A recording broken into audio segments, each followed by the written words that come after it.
welcome to the Asking Autistics podcast. I'm your host, Lindsey, Brains and Spoons. And I'm a lizard in human skin. And your name is? In this life, Riki. Today, we are going to be talking about common comorbidities with autism, things like hypermobility and chronic illness, and all kinds of fun stuff that Riki and I have realized we have in common. We're constantly just like, oh, me too. That's how we started this podcast, is just like we would sit here and talk and be like, me too. Just exactly. Everything. It was always like, does anybody else have this happen? And we were always like, yeah, all the time. So I fell on my scooter again yesterday. Again, I don't like that it's becoming a common occurrence. It's not fun. This time, okay, both times weren't my fault, but this time especially was not my fault. Okay, there was nothing that could have been done to avoid this. Except for maybe me thinking ahead. There were a lot of things that could have been done to avoid this, but for the purposes of my feelings, there was nothing that could have been done to avoid this. So I take the train, and then I take the train to the subway, and then I take the subway to my gym, which is like right down the street from my school, and I work out before I go to school, right? That's my routine. I wake up at 4:30 every morning to do this, all right? Yeah, I don't sleep. Anyways, so if it's raining, I do not take my scooter. I don't take my scooter with me. But if it's not raining, because this is Southern California, so it's like never raining. We're always in a drought. And I'll take my scooter with me, and that's how I get around town faster. It's like I can make it to my classes faster with my scooter. I get off the subway, and I guess it was drizzling on Hollywood Boulevard. And Hollywood Boulevard already does not have a lot of traction to it. It's very smooth. That's where like all the stars are, like the Hollywood Walk of Fame. I've been there. It smells like pee.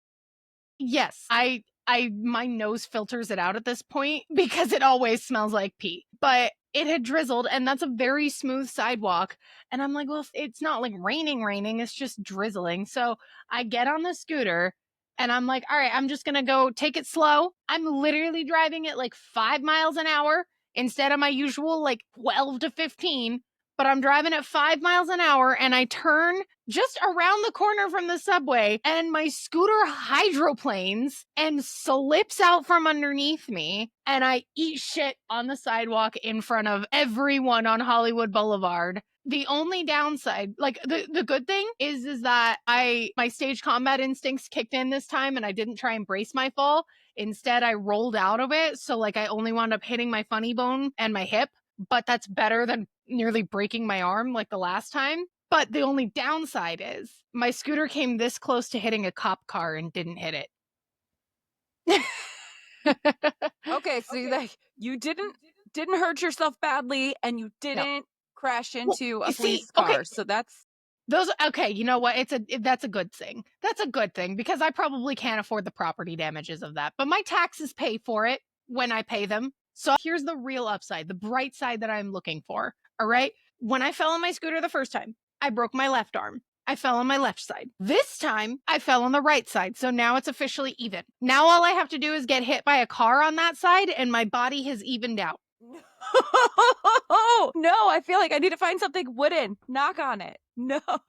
Listen. No more accidents for you, please. Listen, no, I have all these accidents because, like, okay, so, like, I have Ehlers-Danlos syndrome and autism. Yeah, so, like, both of those things cause you to be, like, a little gangly, like, you don't really know how to move your body properly, you may not have good spatial awareness, which has caused me to be clumsy my entire life. My entire life, I have been a clumsy person. I have broken so many I've broken so many bones, sprained so many wrists and ankles and everything. Like, I've done everything almost that there can be done to hurt your body, which means, here's the thing, bright side.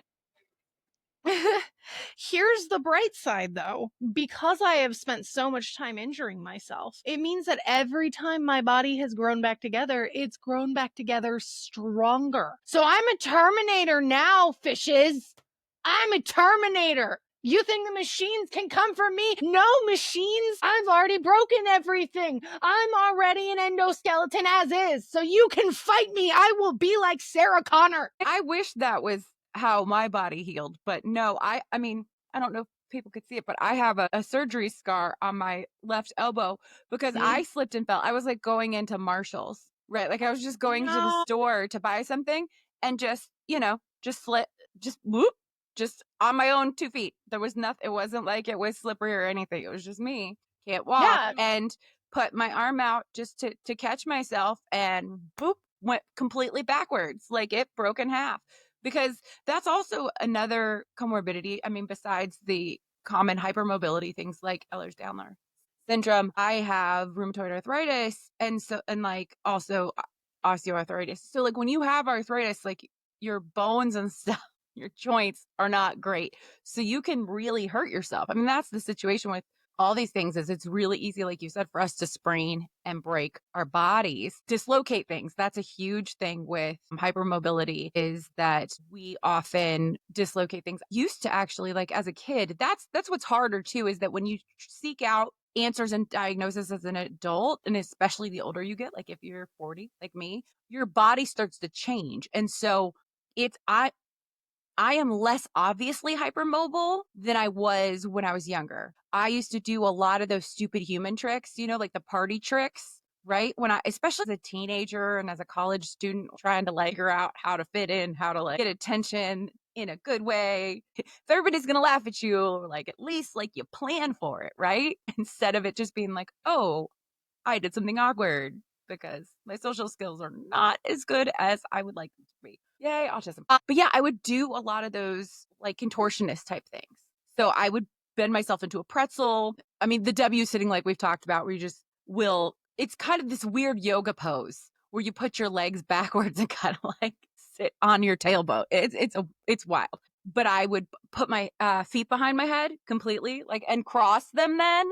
Like, it's wild. I went through puberty very late. So I was a stick. I think pass 100 pounds until college. I was very small and like gangly and I I would forget get sometimes that you're like 5'3", 5'2", no. because in my I'm, mind I'm you're not. I'm average height. I think I was just the thing is I was just so yeah, but like I imagine you in my head is like 5'10" because you have tall people energy. And like I know that you're average, but like being 5'5" and like 100-ish pounds, like yes, it's underweight, but it's not like scary underweight like it would be if you were 5'10". So I'm yeah. like the alarm bell started ringing, but then I was like, oh no, wait, no, Lindsay's short. She's fine. No, I mean, and if you're 16, like it's not the end of the world. No. But what happens is when you are underweight, you do tend to like puberty is very slow and you go through it uh less quickly like than other kids. Again, like not until my 20s. Anyway, the point being I could do things like I would walk through my own arms. I would do Oh, I this used to do that. I would do this basically, and I would make a circle with my arms and I could fit it over my entire body. Like I did weird stuff like that. Like all of these crazy contortionist tricks, that's what I was known for. Like it was like, okay, if I didn't know what to do with a new group of people, I'd be like, hey guys, look what I can do. Right? Or you just bend your thumbs and different fingers back to like touch weird parts of your body. I would just dislocate my fingers a lot hypermobility, but I used it because of course I read a lot of Victorian history and literature and stuff like that. So I went through like a Houdini phase. I don't know if every neurodivergent, gifted, talented kid goes through a magic phase, but I feel like a lot of us do. Did you go through a magic phase? No, I like magic, but I can't do it. I'm not skilled enough to be the make them look over here, but do this. No, I'm I didn't have the hand-eye coordination to do that, but yeah, I learned to get out of handcuffs. So that I never learned how to do. I could dislocate my fingers so that my hand would be small. Like, I mean, I can almost do it right now. You could see, like, I can fit my hand to where, like, it stops. Because look, this is what it would be, and then I can get it to be the same size as my wrist. And so that's what I would do is I would escape from handcuffs. I learned to pick locks. That was So it was more the Lindsay escape learned how to artist be a kind of stuff. criminal mastermind. Gosh, I wish I was more into like trying to be Sherlock Holmes than Moriarty. But yeah, so I would do some like try to do Houdini stuff. I would contort my body and go through a tennis racket. Like if you took out the the street, the insides, the wires, lots of weird stuff. Anyway, the point is, I thought all of that was like a superpower. Like, I'm Stretch Armstrong, but no, it turns out I'm hypermobile. And then as an adult, that caused a lot of pain and injury in my life. And so this is a serious medical condition, not a party trick. I actually didn't learn that I was hypermobile until a couple of years ago. Like literally like 3 years ago, I think it was, is when TikTok? No, it wasn't TikTok. It was my hypermobile friends. Cause like I'm not on hypermobile TikTok. So like I didn't like I've just never I've known for a while that it's a common comorbidity with autistic people, but I didn't think that I was hypermobile, which is really funny because I tell people stories all the time of how my hip used to just pop out of its socket. Just randomly, just like I'd be dancing in a musical and stuff like that, and whoop, my hip goes out mid performance, and I just got a dead leg. And I'm just like, it happened once when I was a can-can dancer in a show. And so like, I just switched legs and over to that one was my kicking leg because I couldn't do anything on it. And so it was like one leg can-can dancing. Whoops, okay. Like, all right, I got one leg. And so I just can danced with the one leg. And my director was like, that was weird, but you were on beat, so okay. And like I also, we used to play, because 90s kids are messed up. We are all messed up, all of us. We used to play this game called Torture in my elementary school, where we would we would link pinkies and bend each other's fingers to the point where we were like basically trying to break each other's pinkies before the other person calls out for mercy. Yeah, mercy. That's what they always played. All those games where it was like you would just like hurt each other until one person would be like, it's enough. One of the kids dislocated my pinky and I didn't call for mercy. And he's like, what is wrong with you? And I was just like, I don't know. It does that. It came back into place very quickly. Yeah, you just would pop it back in and be like, put it back in there. And like it became no big deal. And I told these stories to my hypermobile friends and they're like, you realize that's Ehlers-Danlos, right?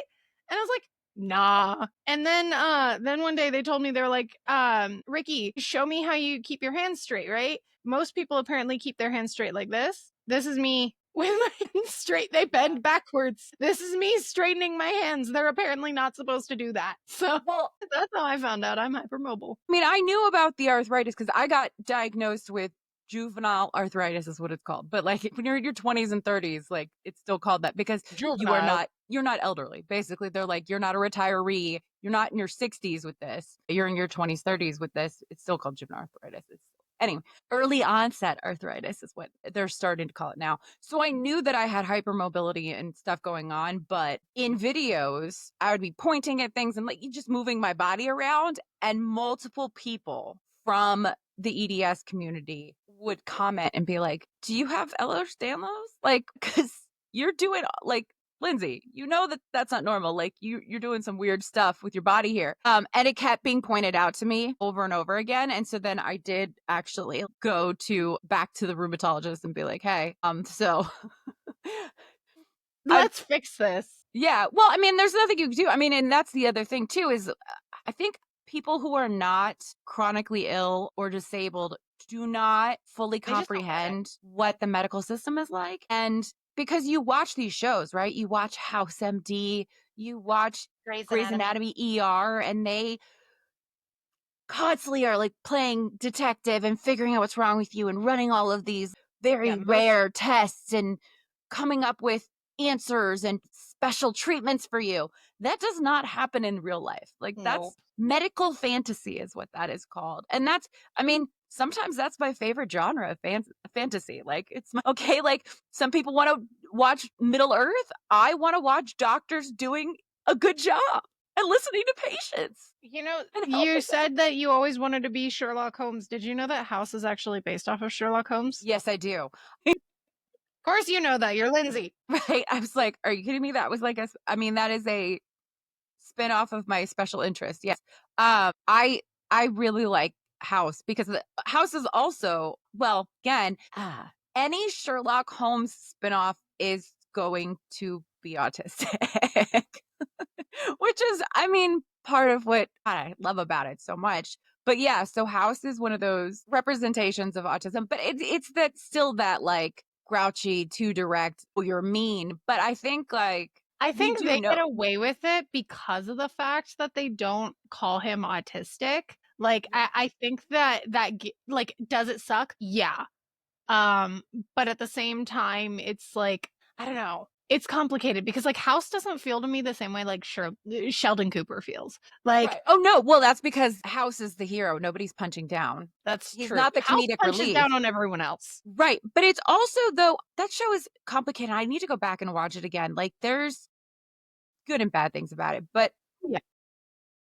I did appreciate that there are a number of times that that show actually helped out the chronic illness community because they brought up, I mean, it was a running joke that like it's not lupus, right? But I know people who learned about lupus or who got a diagnosis of lupus later because of specifically that show constantly making jokes Joking, it's about not lupus. lupus. Right. But that meant that like if you were a fan, like you would know some of the signs of lupus. Which is really important. Like, Yeah. that's a really good way of doing it, to be honest. And so there are times when like medical shows have really harmed the community. That idea, I mean, again, this false idea that a lot of people have that there's medicines for everything, there's treatments for everything, that like you go to a doctor, they figure Unfortunately out what's wrong not. with you, and then And you get better. That's not the most case. So that's like a propaganda that's been created by these medical shows is this like false sense of competency and hope, right?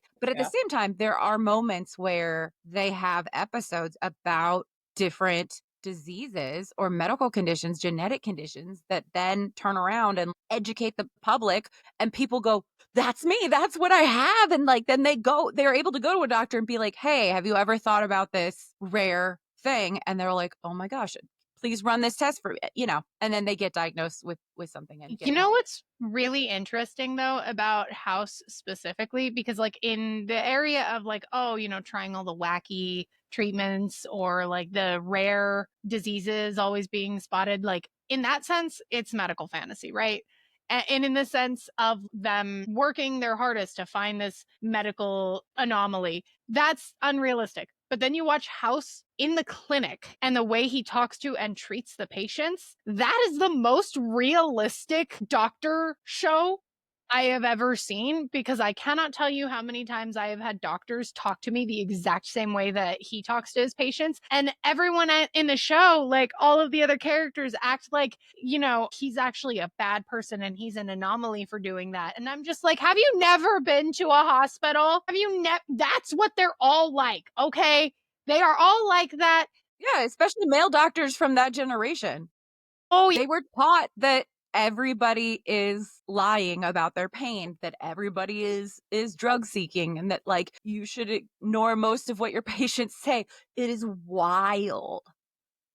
The misinformation that they just preach. I mean, to this day, they still preach medical misinformation, especially about women and especially about people of color, the Mhm. Black communities. I mean, I know advocates who say that what cops are to Black men, doctors are to Black women. Yeah. The Yeah. rate of mortality for Black women in the medical community, the medical field, is horrifying. So that's just something to think about. Yeah, because doctors just don't listen. Like it's especially double if you're a Black woman. But like even when my mom was giving birth to me, my mom kept telling them, because she was in labor with me for over a day. 26 hours. If you've never had a child, that's actually not a normal amount of labor. It's not supposed to take that long. Usually if it's taking that long, that means something is wrong. My mom had already given birth 3 times at this point. I was her 4th birth. And she kept telling them, something is wrong. Something is wrong. You need to get her out. Something is wrong. And the doctor would not listen. The doctor would just not listen to her. And he treated her like she didn't know what she was doing, even though she's done this 3 other times before. And I wound up getting stuck in my mom's birth canal and deprived of oxygen for over a minute. I am Wow. lucky that I don't have cerebral palsy, Yeah. because that would have been a very common diagnosis. I tell people all the time, I'm an anomaly with everything. Yeah. I'm just somebody who has gotten, it is a miracle that I am still alive. Like, I'm very lucky that I'm even here and alive, because Like, it was just so bad. And what's really funny, I actually have a divot in my head to this day from being trapped in my mom's birth canal. So, Wow. like, it looks like a rubber band. Like, that's why I've never shaved my head, because it looks like a rubber band. It's like right here. Okay, there's many reasons why I haven't shaved my head. I've got divots from head injuries. That was the other thing. I had so many head injuries as a kid. Um, I mean, yeah, like I'm really lucky that I don't have a traumatic brain injury because so many head injuries. Right before school picture day in like 5th or 6th grade, I got kicked in the head during playing capture the flag or whatever. And so I had this giant welt, like this giant lump on my forehead for school pictures that year. I looked like a Klingon. It was so bad. Yeah. You know how like grandparents have like sometimes have those picture frames that has like every year of a kid's school picture? One of those years is just a double of a different year because it was so bad. My parents were like, we are not ordering those photos. And it was so sweet because like I was other going to kids ask were like about it. they knew how bad it was. So other girls at my school, like the ones who wore makeup and stuff, I didn't. But the ones who did, they like yanked me into the bathroom and were like, girl, your head is purple. At least they tried. They I did. mean, It that was was nice. kind of them. Yeah. Well, that was the thing. At different points in time, it's like I would get bullied for things, but at the same time, sometimes people would feel sorry for you because we were so awkward that it was like, oh, this poor kid, she's a mess.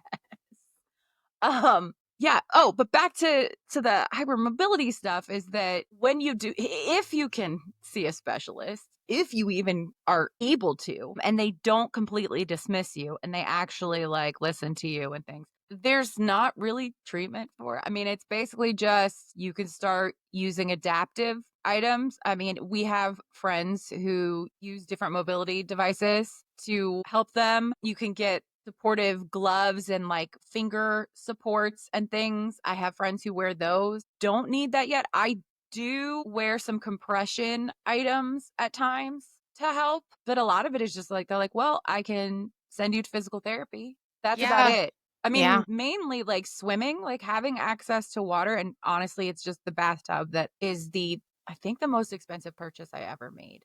But I bought an extra large bathtub that was on sale on Amazon. I love I that. think it was like $600. That was a How huge did deal you for me. I was like, "Oh my gosh." how did you get it in your house? They deliver it. I know, but like, where So do you no, have I to was like, take "They out deliver do it." you have to take out the old bathtub? Like, how do you Yes. get the So, Okay. well, 2 things. My house is from the '80s. The house is the same age, like, I think as I am. And so when I say we bought it, but my partner bought this house. I did not have financial stability. But this was a fixer-upper. Like, this is very, very much a fixer-upper.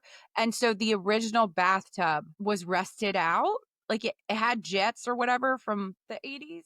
And I was so excited when we moved in, and I filled up the tub and I turned on the jets and it was like a horror movie. It was just all this black and brown stuff came out and I was just like screaming because I was like covered. It was like being Carrie. It was like that movie Carrie where all this stuff, but except it was like gunk from this rusted out tub. Yeah. Ugh. Now I'm just like thinking about it and I'm like, oh, that was the worst moments of my life.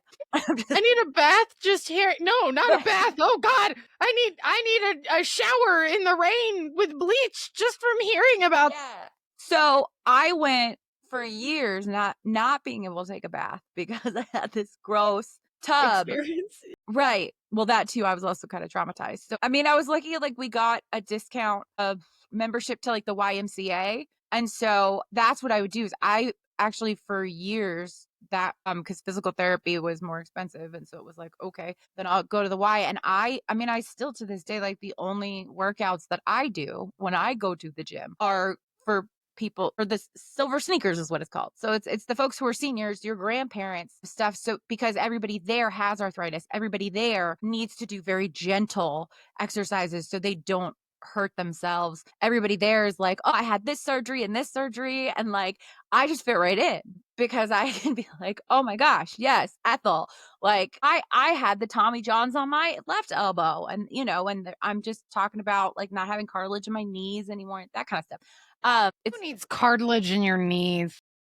so gosh, I love that. But that's again, it's more of a self-accommodation thing. It's like that there's nothing the doctors could do to fix this. They were just like, your body's broken. Like you've got multiple kinds of hypermobility. You should, do some physical therapy exercises in water. That's essentially. And so yeah, the bathtub that I have now, our house also flooded. And so then were able to we had to do some construction. And so then that's when I was like, okay, I've been saving up all of my money forever and ever, and I got the bathtub that I use every single night. And there are times, I mean, depending on what's going on with my body, where like I will spend hours just in the bathtub. Like I get on my phone and people Dude, don't that's how I realize like relax. I'm posting to social media. I'm doing stuff. I wish I could take more videos in there, but like I get in trouble from they're like, this I looks feel like weird. not to generalize, but I feel like all Ehlers-Danlos people are bath people. We have to be like We it have hurts to be. otherwise.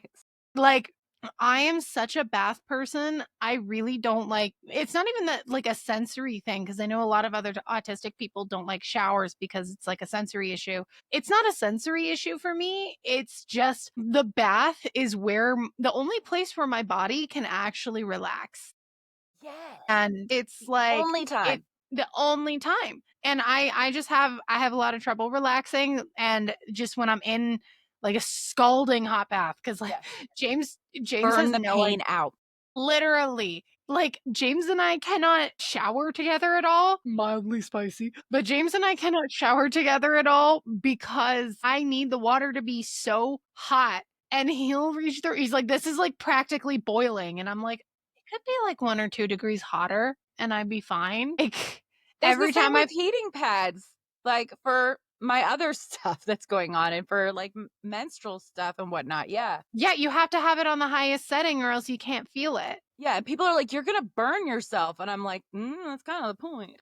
Literally, like, okay, if I burn myself, will the pain finally stop? Well, that's the other thing. Okay, so like people will do those like pain simulators and like pregnancy simulators, like or cramps, like so or like Mhm, cramps and contractions. Okay, so it's not like a mhm. pregnancy simulator, but it's like to try to show men what that feels like. And they're always like, "Oh my gosh, they can't stand it." And I'm like, "What that machine is actually a TENS machine." And that electrical stimulation um that people find painful for those of us who experience chronic pain, that pain stimulation machine actually helps us because it distracts Really? our yes. So I have a TENS machine. It's just a little box with wires that go to the little pads. Have you ever had like an EKG or anything like that at a hospital? Yeah, I had to when I had a series of fainting spells that just never stopped, so they're just a part of my life now. Yeah, so it's got these little pads that are a tiny bit sticky, and you can stick them to whatever part of your body hurts. So you stick these little pads like on wires, and then you turn it on, and you just keep turning it up. It's almost like turning up the volume, but it's just the strength of the currents going into your body. And for a lot of us with chronic pain, that actually helps us because it confuses your nervous system. Those electrical signals going in there basically disrupt the pain that you're already going through. So, yeah, so it's called a TENS machine, like TENS, and you can get them from most places. You can buy them online. And if you have chronic pain, or if you have really bad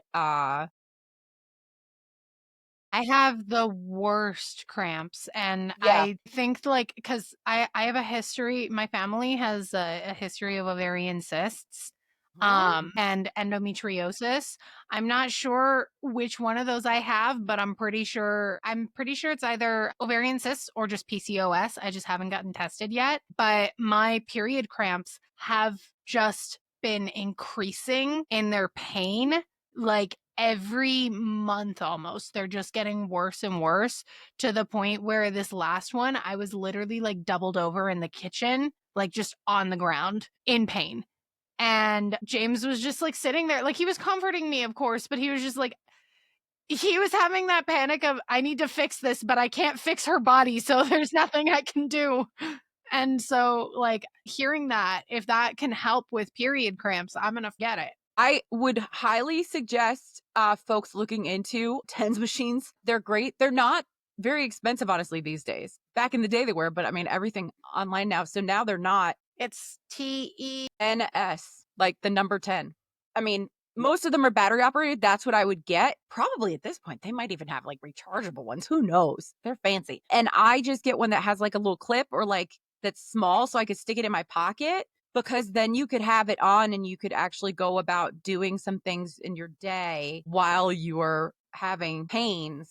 And this will disrupt it and confuse your brain. And it really does decrease the amount of pain that your body registers. Yeah, they have some Because on here for like $25. Yeah. That's not bad. So and that's one of those things that like I only learned about through the community. Or actually, no, I take that back. I did learn about it during physical therapy and stuff. But again, this is stuff that until you're like actively in the community and like getting medical treatments that you wouldn't know about and exist. And like these are tools that can help us, but no, it's not like people are talking about this. They're Yeah, it's trying to not get like you you to get try some like weird miracle thing. you don't get like a pamphlet upon being diagnosed that's just like, here's all the ways that you need to know to stop your chronic pain or manage. They're just Manage like the it. It'd be, doctors. yeah. If they don't really tell you, they're like, what to do with pain management. They're like, well, we could give you some drugs and we'll make you pee in a cup and make you feel like a terrible person for having pain, but that's about it. No other Doctors are just like, information. we can either give you medication or emotional abuse. Which would you like? I had to laugh because otherwise I'll cry. That is so accurate.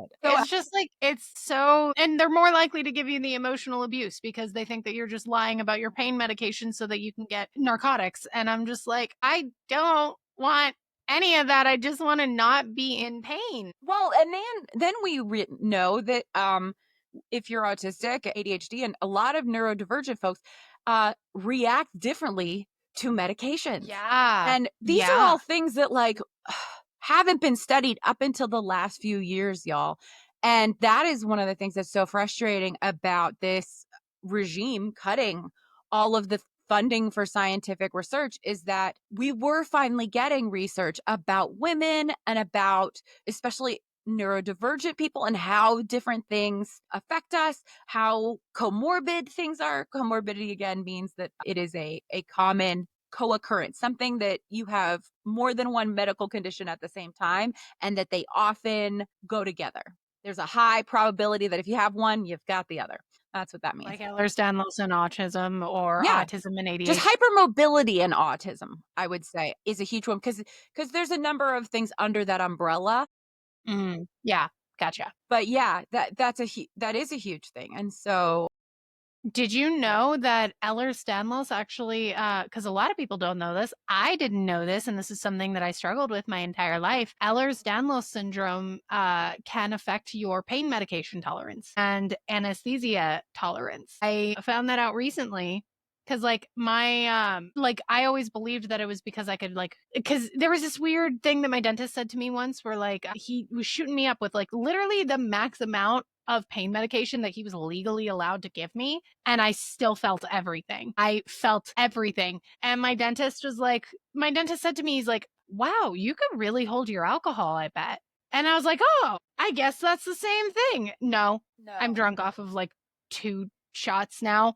Because I'm Jewish. That's such a inappropriate thing for him to say. No, the biggest thing is that because I have this, it's not that I feel things, but a lot of times if you're under anesthesia, you are knocked out, right? Like you're not talking or interacting, you're zonked out, you're asleep. I consistently, when I've been put under anesthesia,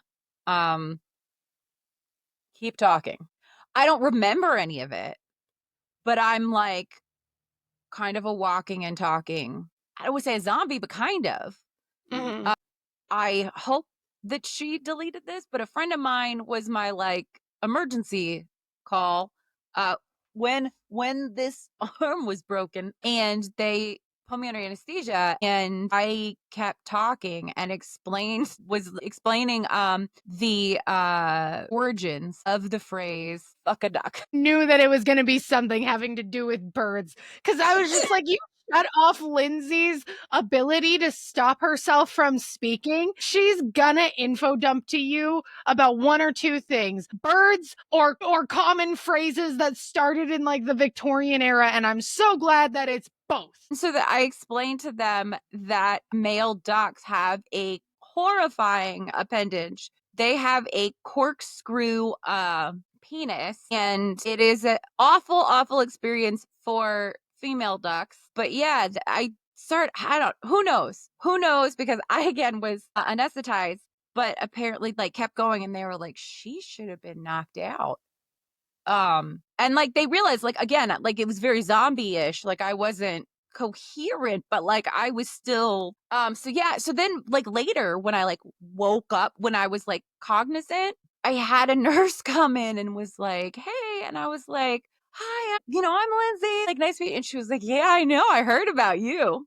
She was like, and I was like, what? And she was like, oh yeah, you're famous in the ER. I was like, what? Like yeah, like everybody was like, oh, I want to see that patient. She's completely zonked out, still going. So that's not the only time that's happened. It's happened when my wisdom teeth got taken out. Basically, most medical procedures where they're like, count down from this number and like you'll be out, they've been like surprised that I woke up or started saying stuff in the middle of the procedure. Yeah. So anyway, that all goes back to neurodivergent folks and hypermobile folks. Medications affect us differently, and we have They a do. completely different reaction and like tolerance level than other people, the average person. Mm-hmm. Like you have to treat people differently if they have these conditions. Like you just have to, because we are not like everyone else. We're not like us. That was very cringy. But we're not like other girls. We Yeah. are neurodivergent girls. Like it's just, and it gets so frustrating having to explain your body that you've lived with in like for like 30, 40 years to a doctor who tells you that you're wrong. And I'm just like, listen, buddy, I may not have all of your medical teachings. I don't have your fancy medical degree that you're probably still paying off until you're 160. And I've been stuck with this body, studying this body for 30 years. And yeah, sure, sometimes I don't understand it, but I understand it a lot better than you. Okay. I know how it feels to be in this body, but still, only I understand what it is like to live in this body. You cannot tell me that I am not feeling what I'm feeling. And it also just, it irritates me so much when doctors will sit there and like tell you that you're overreacting to something that could potentially be life changing or like life ending. Like I mentioned earlier, starting last year, I started experiencing frequent fainting spells. Like and it's not like I full did faint. too. Yeah, because I found out that you don't have to like fully pass out in order to faint. No, you could just have dizzy spells and start to like be like, Yeah, whoa. I didn't know that that counts as fainting. And so that started happening to me last year. And it was getting to the point where over the series of like a week, I was having them so bad that I didn't trust myself to be able to walk up and down the stairs to my apartment or walk outside on Hollywood Boulevard. And so I called the Kaiser nurse line and I told them my symptoms. And the Kaiser nurse was like, okay, so that could be something very serious. I would recommend you go to an emergency room. So I was like, well, I got to go to an emergency room then. So I hate getting medical attention. I will do anything to avoid medical attention. When I almost broke my arm earlier this year, James literally had to trick me to going into the hospital because I was refusing medical attention. Like I was sitting there, I couldn't move my arm, couldn't close my fingers, couldn't do anything. And I'm like crying in pain. And James kept telling me, he's like, let's go to the hospital. Let's go to the hospital. And I'm like, no, I'm fine. I'll just walk it off. And then he goes, all right, let's go out for ice cream. And I was like, oh yeah, ice cream sounds great. I'm having a bad day. Ice cream was the hospital. He took me to the hospital. I did get ice cream after though. Anyways, but like I'm severely averse to medical attention. So for me to go to the emergency room for these fainting spells was a big deal. I have my mom come down with me because I can't do hospitals alone. Because again, don't like medical attention, terrified of hospitals. And she also has, like a secondary degree in my health, because she's also been dealing with my health for the last 30 years I've been alive. And she It also also knows. There also is a lot of there's been research and then just anecdotal, just like anecdotal psychology studies that they've done where if you bring someone with you to a medical appointment, medical professionals are much more likely to listen to you, to Mhm. take it seriously. And it's wild. It's like bringing a family member, especially, I mean, if it's a parent or especially if you can bring a man with you, they will actually listen. And it's this idea of having an advocate it works. See, I wish it didn't take that, but it does. pretty sure I should have waited, because James was like, you can either like ask your mom to take you, or I can take you when I'm off work. I'm pretty sure I should have waited for James, because the doctor was just so dismissive. Like, we ran all the tests, nothing came back positive, but I'm still experiencing fainting spells. So that's a big deal to me. And the doctor is just like, you have vertigo. And I'm like, are you It's not vertigo. kidding? Like, yes, I'm getting dizzy, but that's not vertigo. Like, that's not what this is. And he was just like, you're fine. And I was just like, I walked out there so out of that hospital so freaking pissed off, because again, I'm terrified of hospitals and doctors.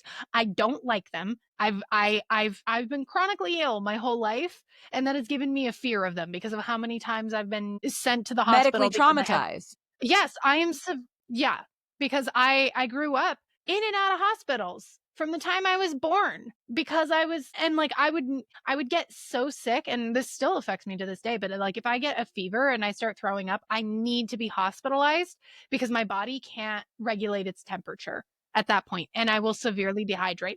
I have had to be put They have had to be put ice bags on me when I was a little kid because I had a fever of like 102, 103, and they couldn't bring it down. And like, that's the kind of stuff that I've been experiencing my whole life. So, of course, I'm terrified of hospitals and of doctors, and I'm terrified of going in again for them to tell me that I am fine. It's nothing but a fever. It's nothing but this. Meanwhile, I'll have to come back just for you to freaking stick an IV in me to rehydrate me because you didn't listen to me the first time. So for this doctor to tell me that my fainting spells that I had been experiencing nonstop, that I still experience now, was just vertigo. It irritated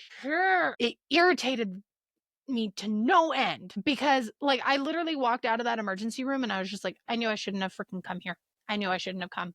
This was a waste of time. Having them dismiss you is so frustrating. And then I think the phrase that is so triggering to me now, and I hate, is that all your tests came back normal. Yes, it's so triggering because they act like you're just making it up in your head. And it's like, okay, but even if I'm making this up, I need an explanation for why my brain would make that up, because I don't want the attention. I don't want to be here. I don't like you any more than you like me.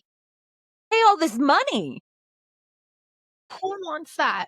Like, It's expensive because that's the other thing is that like healthcare in the United States is prohibitively expensive. so expensive, and they act like everyone has Munchausen's. Like, they act like everyone they see has Munchausen's and is just making things up for attention. And I'm like, that can't be as common as the way you're making it seem. Well, we all have microplastics in our body at this point. Okay, so I'm like, there's legitimate things that are wrong with like the whole world. So, I mean, and the other things like with long COVID, like everybody's just like pretending like it didn't exist, that didn't happen. And I'm like, that has affected most people I know's health. Mhm. Um, is now they have blood pressure issues and breathing issues, all kinds of things that they never had. And then they Mhm. got COVID and now they have now they're chronically ill. They were not before and now they are. I mean, it's wild. Like I know people who were runners and now their lungs look like they're a 50-year-old smoker. I mean, this is the kind of stuff that like we should be researching and providing, help for. And like this is the government should be helping us with this kind of stuff. And instead it's like, no, we're going to ignore all this. We're going to cut all the funding and cover it up. And no, I mean, there's just so many different life experiences and then comorbid conditions and things that can happen as you age. I mean, we talk about this all the time. Disability is the one group that you will become a part of. It's not an if, it's a when. It's a If when. you live long enough, you will be disabled. Like you will be chronically ill. And that's the situation. And so it is frustrating that It's so doctors frustrating. and the public at large doesn't see how prevalent of an issue this is. It's one of the reasons why I really appreciate TikTok accounts like Nurse Naya. If you follow her at all, she is a Black woman and she is a nurse, but primarily what she does is call out the medical community for their gaslighting of patients with chronic illness. I mean, and we've seen this about autism and stuff, that the pushback from the medical community is just as harmful or maybe more harmful than like a random nobody who says something that's misinformation. Exactly. It's actually a much bigger deal to have a medical professional dismiss people's concerns, especially publicly, especially like on social media, in a video and things like that. That is much more harmful. And what I appreciate about Nurse Naya's content is that like she constantly talks about the fact that like that what patients really need to hear when all the tests are coming back normal, what patients really need to hear is it's okay for you to leave. Like, I'm not telling you that you're not experiencing this, but you are safe. You are safe to go home. Because that is such a different phrase than nothing's wrong with you. Like, nothing's wrong with you is like gaslighting. Saying it's safe for you to go home feels less like that, because it's like, okay, it's safe for me to go home. That doesn't mean I'm not feeling this. That doesn't mean there's not something wrong with me. It just means that I'm safe to go home. Yeah, I like that. Well, and we also have to remember that like, medical professionals are not infallible. And so I've seen so many specialists for different things over the years. I was seeing a gastroenterologist for a long time, and he ran so many tests. I had all the scopies, all the things. And he kept telling me like, oh, well, there's nothing wrong with you. All your tests came back normal, yada, yada. And that I must just have GERD and I needed to eat more yogurt because I had hyperemesis. I was vomiting every single day. I was sick all the time. I was in pain all the time. And this was going on for years. Then I had, thank goodness for her, this nurse was like, you've come in so many times for different things. And I was like, yeah. And he kept, dismissing me. And she said, have you ever seen a dietitian? Have you ever done an elimination diet for food allergies? And I was like, no, nobody's ever mentioned that to me. She told the doctor, hey, should she go see a dietitian and like see if she has food allergies? And he was like, well, yeah, I guess if nothing else has worked, right? And I did. And it turns out I am highly allergic to dairy. And this man had been making me eat more dairy for like years. Okay. And so I was poisoning myself under medical advice. No, I'm serious. Like I was making myself incredibly sicker, worse because of this man's advice. I was slowly killing myself because of his advice. And finding out, like, it was insane how much that has changed my life, knowing that I'm allergic to dairy. Because this is the other thing with allergies that people have huge misconceptions about, is you do not always grow out of them. Okay. That's not actually like the super common thing. You can have allergies that develop as you age, especially for women. Okay. Because our hormones and our bodies change so much. Okay. That it is not crazy for you to develop allergies to things in your 30s. Okay. In your midlife. And so that is what has happened to me, is that I went from having, as a kid, some mild lactose intolerance to now being incredibly allergic to dairy. And it's similar with bee stings. When I was little, it was like it got progressively worse. But as an adult, bee stings and some other insects, fire ants and things like that, I need an EpiPen for. I am incredibly allergic. My shellfish allergies have gotten worse. So again, a lot of us who are in the autoimmune community, allergies can get worse. and they can change and they can develop out of seemingly nowhere. And so that's a huge, huge issue that there's a lot of misinformation about and a lot of people aren't aware of. And it's wild because, and you have to be careful because they'll do those allergy tests where they'll have you spit in something and they'll test it, or they'll poke you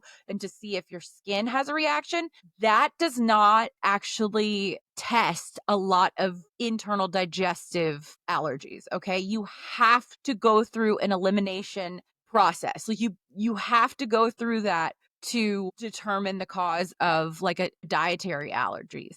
And that's not something that like a lot of people know. Cause I went and did those like the spit sample thing. All that tests is like if you've ingested any allergens recently, essentially. It's just that's a waste of money. Don't do those. Okay. They're kind of a scam. You need to, if you think that you may have a food-based allergy, I would highly, highly, highly recommend, it changed my life, go to a registered dietitian who knows about these things. This is not just like a nutritionist that's going to sell you smoothies, okay? Like that's not the same thing.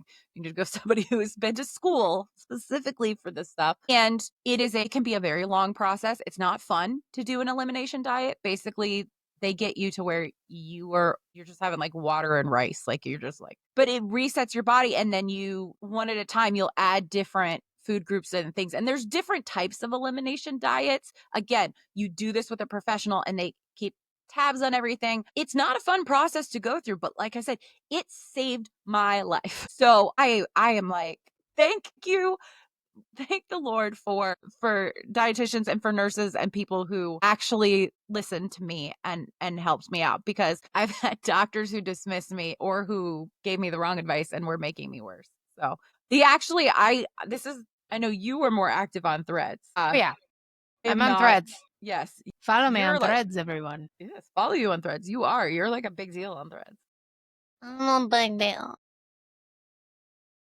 But Lindsey, if I wake up in a few years and I am allergic to dairy, I need you to know I am holding you accountable.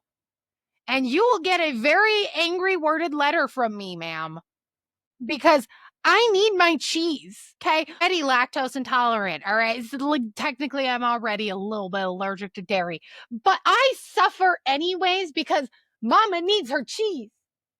And if I find out, it's my favorite food. Like that, this has been life-changing in a bad and good way, right? Like I'm so thankful that I found out and was able to my quality of life improved.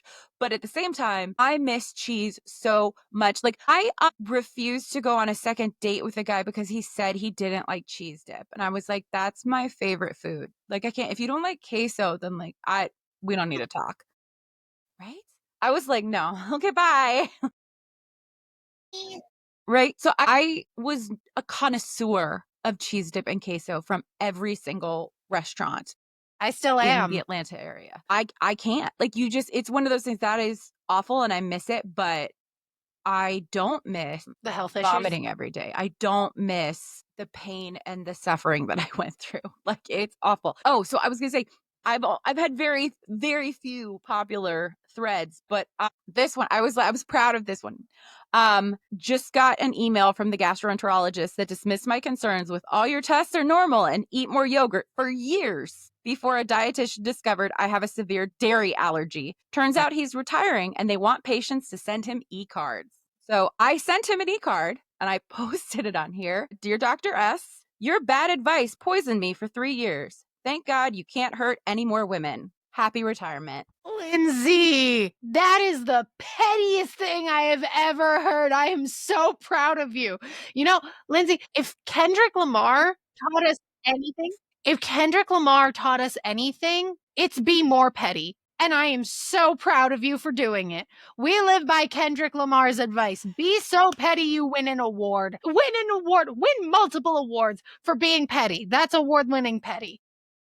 Thank you. The one time in my life where I was like, opportunity, I can't.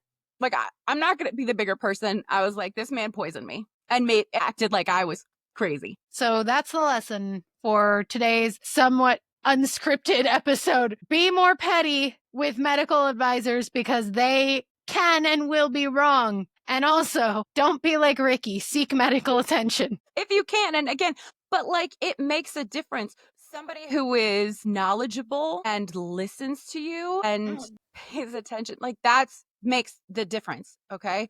Because It really does. again, I could go to dozens of medical professionals for many years and get worse. Or I can find that unicorn of a doctor that listens to me and helps me. So I mean it's frustrating. But yeah, this is something that's really unfortunately common in the autistic community is to have these comorbidities, to have autoimmune conditions, to have hypermobility, to have gut issues and dietary issues. Very common. High statistical probability that if you are autistic, you also experience gut issues. So again, I am not a doctor. I cannot diagnose you with anything, but I can talk about my experiences, my lifelong experiences constantly, right? Being in and out of the hospitals and doctor's offices and all kinds of things. So we've talked about a bunch of things. I just wanted to reiterate that heating pads are really helpful if you are hypermobile, if you have chronic pain issues. And I would suggest getting, I like the Sunbeam brand. That's just a personal thing. You don't have to get that one. But I would say the ones that are fabric, they make like real low end heating pads that are like plastic, and then they've got like this little flimsy cover that goes over them. You don't want those. That's not going to last you a long time. They're not good. Invest in a good extra large, like big, because you're going to want to wrap it around different body parts. A heating pad that is fabric. Like, don't worry about the fact you're going to sweat on it. It's just going to happen. Like, don't worry about it. Such is So life. that is what I would suggest is doing that. Invest in. They also make some interesting sized heating pads. They have, again, this, I wish they'd sponsor me, but Sunbeam does have, they've got this really cool one that's like long and skinny and it has Velcro on it. So you can wrap it around an arm or a leg, like a knee or an elbow or an appendage, and then Velcro it. And so like, yeah, if you need to put heat in like that odd part of your body, when I've had knee and elbow procedures, that's been huge for me. Really good. They make arthritis cream, they make pain cream, and that's available over the counter now. Like it's, you can just go to any drugstore and get it on the shelf. Diflucan sodium topical gel is what it is. This is like Voltaren, but like, again, you can get the non-name brand. That is helpful. You can rub that all over your body. Because a lot of times, you know, folks will be like, oh, you could get icy hot. That doesn't always work though. Like barely. No. And then also you like smell like eucalyptus. And not everyone likes the smell Get real of eucalyptus. medicine. They sell it now. You can get a real medicated gel, and that is helpful. I see these at the gym. I'm sure you do. The massage guns. Yeah, I need to get one. Thank you for Get a good reminding. one of these. Oh my gosh. Especially like if you get weird, you've pulled, you know, muscles or you've overcompensated because of, you know, your hypermobility. This is a lifesaver because massage therapy is very helpful for a lot of hypermobile folks, but it's expensive. This is affordable. Anyway, oh, this is what I talked about. This is a TENS machine. Mhm. And they're small and they can be pocket size. Mine is tiny pocket size. And then it comes with like extra little pads, like little electrodes. And like you found, you can get those for $25. That's amazing for pain. Pregnancy pillows. They make like these giant body pillows and things for a lot for pregnant women. Great for hypermobility and chronic pain if you have issues with sleeping. How does it help? Because it's so big, it like cushions you, and you can put it in between your legs and stuff when you're so uncomfortable and you need support. Because for me, a lot of times I need my legs or my arms to be supported because they've been loose or I've hurt them. So that's why like compression wear can be helpful because you need it sucked in there. And so that stuff doesn't get all loosey goosey. And I will hopefully be putting up a list of this stuff on brainsandSpoons.com. I'll just make a blog post about things that help with hypermobility. That's always good to have. Yeah. So thanks for listening. Hopefully some of this helps. I am Lindsey Brains and Spoons. You can find me as Brains and Spoons everywhere. Riki Faith Quinn. You can find me Ribera Bon Bon everywhere. And you can also find the Asking Autistics podcast on Spotify, other networks, YouTube. maybe that's where you're watching this right now. And then TikTok, Instagram, all the socials. Also, we have a Asking Autistics support group on Facebook that you can also join. So yeah, like, subscribe, follow us everywhere, and don't forget to hit all the good buttons. And if you have any products that have helped you with your hypermobility, chronic pain, chronic illness, like, feel free to tell us in the comments, because I could always use some new tools. And if you have any questions about neurodivergence, autism, or anything like that, please feel free to ask them in the comments as well. We are always looking for new topics that you guys want to hear about. So give us ideas, give us inspiration. You are our muse.